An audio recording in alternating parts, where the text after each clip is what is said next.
Welcome to the Savvy Shopkeeper Retail Podcast. I'm your host, Kathy Cruz. Just like you, I'm an independent retail business owner. I love the home decor and gift boutique I co-own with my sister, but I don't want it to consume me or my life.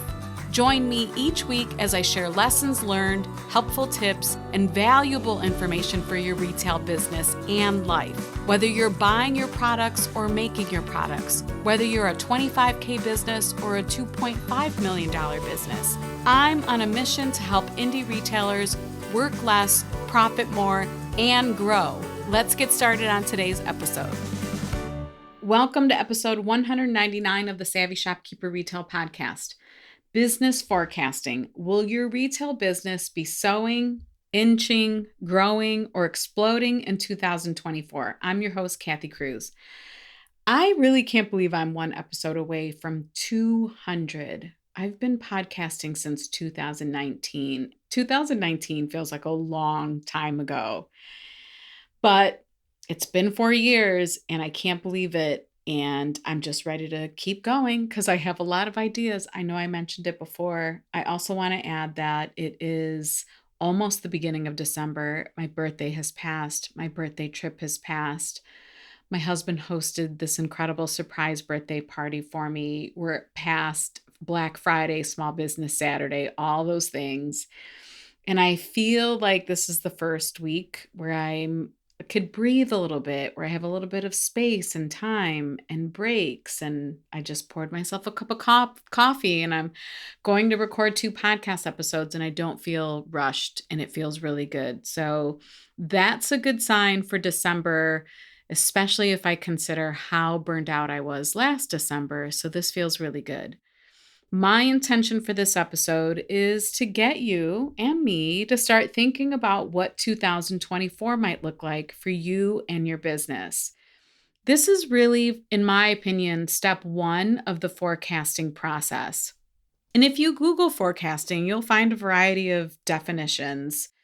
So there was one definition that said business forecasting refers to the tools and techniques used to predict developments in business, such as sales, expenditures, and profits. And then there was another one, I think this was by Business News Daily, that says forecasting is the process of looking at past and present data, as well as marketplace trends to predict the company's future financial performance. So there's a lot of data, a lot of financial words in there, right? However you view forecasting, it's definitely a look into the future. Business forecasting involves way more than what I can cover in a 20-minute episode. But what I'd like to do, especially since we're approaching the end of the year, is to start the conversation. And hopefully, I will prompt you having a conversation with yourself. I want to help you forecast what 2024 may look like for your business because I think this is the first step and it's incredibly important. And this is the high level view. So if you were a drone, this is the view from up in the sky, not if the drone comes down and gets closer to the ground. And when you're looking at 2024 as a whole, I understand that we can't predict the future. We wish we could, right? That would be incredible in a retail business. And there are some things that will happen that we can never anticipate. But oftentimes there are some things we already know now and or we can plan for. For example, do you know maybe you're losing a long and trusted manager? Not that I want anyone to experience this, but maybe you know you're losing a long trusted manager to another opportunity, or maybe she's retiring. Do you know, for example, that you have a major surgery planned in Q2 of 2024? Of course, that would make a difference. Do you know your lease is ending and you are seriously considering a big move? Do you know you have twins that are graduating from high school and you're going to be involved in senior year and plan a big graduation party? Do you have an aging or sick parent and you'll be the primary caretaker in 2024? Did you just expand your store and you know that your business is going to grow much more because of the new addition and because of all the new product lines you'll be carrying? I mean, I can go on and on. And a lot of what I just said are things that are either happening to store owners I know or have happened over the past couple years. They are substantial, right? So take a few minutes to write all those things down. I have a large yearly at a glance dry eraser wall calendar. It took me a second to say that. It's in my home office. It hangs on my wall. I've had it for years, probably since 2019. I bought it on Amazon and we'll link it in the show notes. And I think this is important because it's one of my favorite planning tools, and I don't think I've ever talked about it. While my husband can store, like he can retain a full year worth of events in his brain, and I can ask him, "Hey, what do we have going on June of 2024?" He will shoot off like three things right away off the top of his head. It's so impressive. My brain does not work like that. I just can't do that. I can't retain that kind of information. So having a wall calendar with a high overview of the year and what that looks like while I'm in my office, while I'm maybe doing other planning, having phone conversations, looking ahead, it's really, really helpful. So I will link both a dated version of this planner that I have and an undated version. And I just bought some like mostly like fine tip dry erase markers. They have erasers on the end. And this is like budget friendly. This isn't anything crazy, but it really, really is one of my most helpful tools. For me, I know that once I take this first step, I can start to determine what type of growth to anticipate in business. Because what I do is I start to map out what's happening in the month of June, what's happening in the month of August. When does Small Business Saturday fall? When are we hosting an anniversary event? When is Easter? All of those kind of big, important retail dates I can map out on the calendar. Same thing with Savvy Shopkeeper. And then what also goes on there is information about family vacations or periods of time that I might be gone speaking at an event. Those chunks of time, it's really important for me to see those visually because I need to plan around that. It doesn't make sense, for example, that I launch a new product for Savvy Shopkeeper, or let's say I reopen the application for Master Shopkeepers when I'm on a 4-day trip speaking at a 2-day conference. That would be too overwhelming for me. So for me to be able to see it all on a calendar is really helpful. The next step is determining the level of growth. And I put this into one of 4 categories. So this is, am I sowing? Am I inching? Am I growing? Or am I exploding? And I'm going to explain all 4 of them. Sowing, this involves no growth. It might be a year where extenuating circumstances may mean that you simply just want to sustain what you've built, or where you'll be dedicating a good amount of time to planting some seeds for future growth. Now, I'm going to share examples of all 4 of these levels of growth about my own store, or especially over the past 10 years, because we've experienced all of these levels over the years. So for a sowing year, that was 2019 for us. This was the year after an exploding year that we experienced, which I'll talk about in a minute. I knew in 2019 I would be dedicating that pretty much that whole entire year to getting all of our inventory into a new system.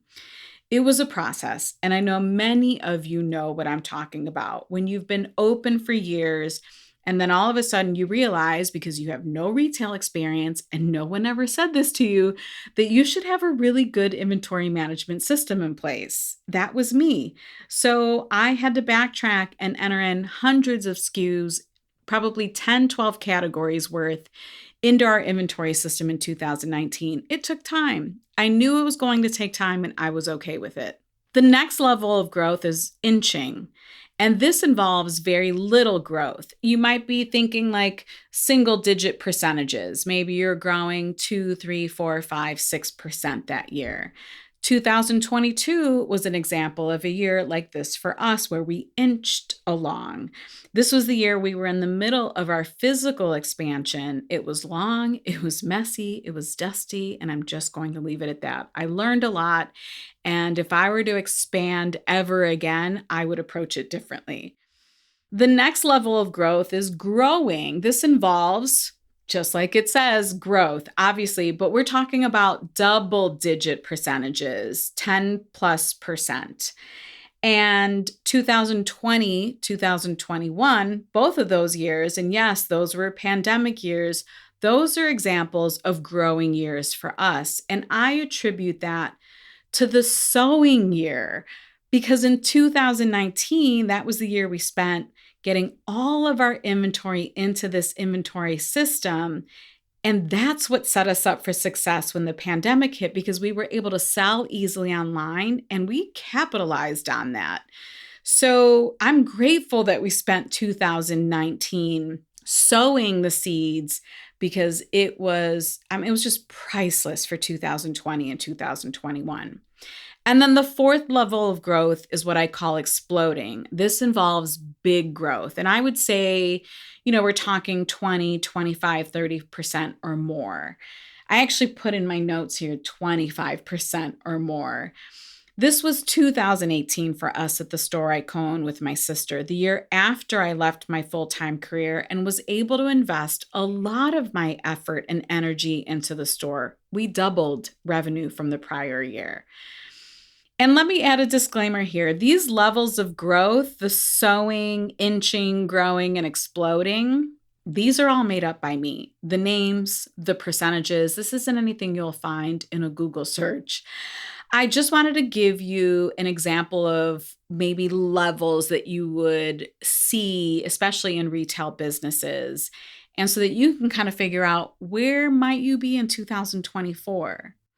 Here's another example, because this doesn't just pertain to retail businesses. In 2023, I knew Savvy Shopkeeper would most likely be a sowing year. That's level 1, no growth.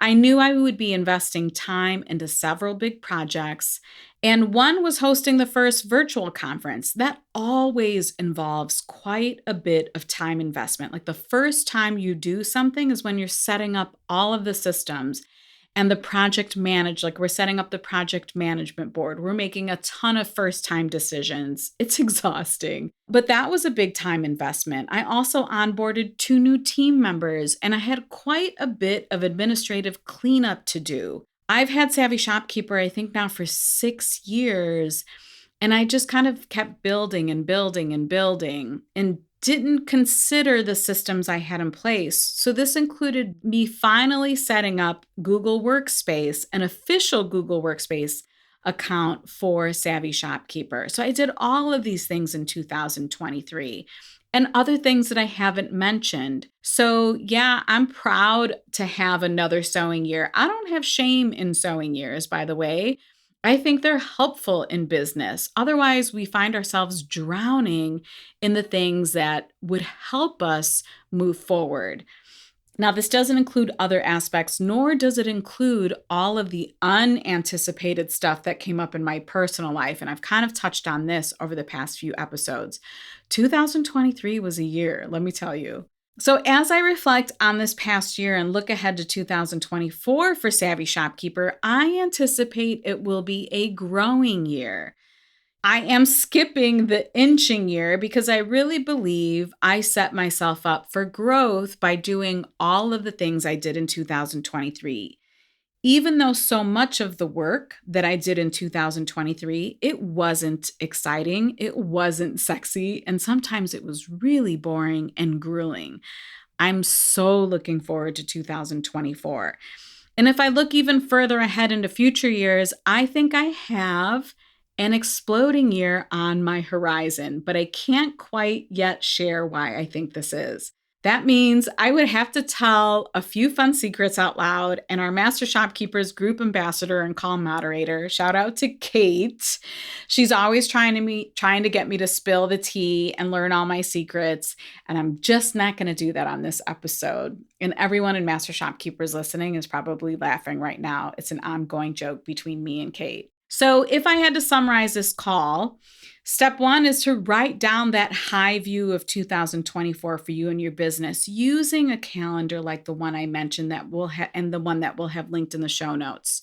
Two, reflect on and consider all of those parts and pieces of that high view picture. Like literally what I do is I put it all on the calendar and I step back and I reflect on what happened the year before and what I think is going to happen in the year ahead and what that calendar looks like. And then that takes you to step three is use that insight to determine if you think 2024 will be a sowing, inching, growing, or exploding year. Now, let me add that this doesn't mean your prediction can't change. Of course it can, and it might. But before we start forecasting, before we start digging into some of the numbers and the data, I think this conversation and documenting this stuff is important because it's grounded in some facts and it's grounded in reality.